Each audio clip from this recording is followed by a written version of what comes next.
তো আজকে দেখো ক্লাস 5-এর ইংলিশের ডাফ অ্যান্ড ডার্টির যে বইটা রয়েছে তুলসী প্রকাশনীর, এর আজকে দেখো কত পেজ রয়েছে। দেখো আজকে হচ্ছে 189 পেজের যে স্কুলটা রয়েছে দেখো হাকুলা হাই স্কুল, এর এক্সারসাইজগুলো আজকে করানো হবে। তো দেখো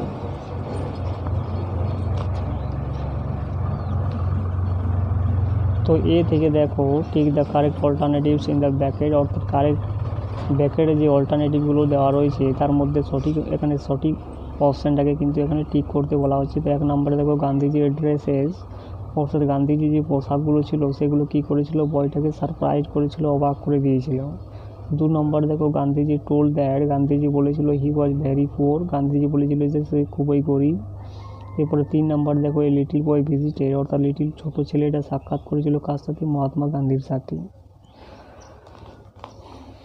এরপরে বি নাম্বারে দেখো complete the following sentence with information from the text, অর্থাৎ টেক্সট থেকে তথ্য তুলে এনে সেন্টেন্সগুলোকে কমপ্লিট করতে বলা হচ্ছে। 1 নম্বরে দেখো দ্য বয় ওয়ান্ডার্ড, অর্থাৎ বয়টা ঘোরাঘুরি করছিল after seeing that a great man was without shirt, অর্থাৎ ছেলেটা অবাক হয়েছিল। ওয়ান্ডার্ড মানে অবাক হয়েছিল এটা দিকে যে একটা মহান লোক কী করছে, উইদাউট শার্ট, অর্থাৎ শার্ট ছাড়াই কী ছিল পরে, অর্থাৎ বিনা শার্টে,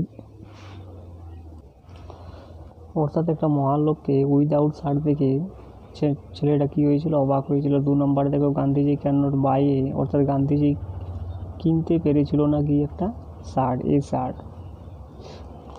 সি নাম্বার দেখো what did the little boy ask Gandhiji, অর্থাৎ ছোটো ছেলেটা গান্ধীজিকে কী জিজ্ঞাসা করেছিল, উত্তরটা এইভাবে লিখবে দেখো the little boy asked Gandhiji why he did not wear a shirt, সে কেন একটা শার্ট পরেছিল না, এটাই কিন্তু ছোটো ছেলেটি গান্ধীজিকে জিজ্ঞাসা করেছিল। ডি নাম্বারে দেখো find out a word from the text which means softly, softly মানে এখানে নরমভাবে, যেটা হয়ে যাবে এখানে জেন্টলি, যেটা রয়েছে টেক্সটে কিন্তু রয়েছে,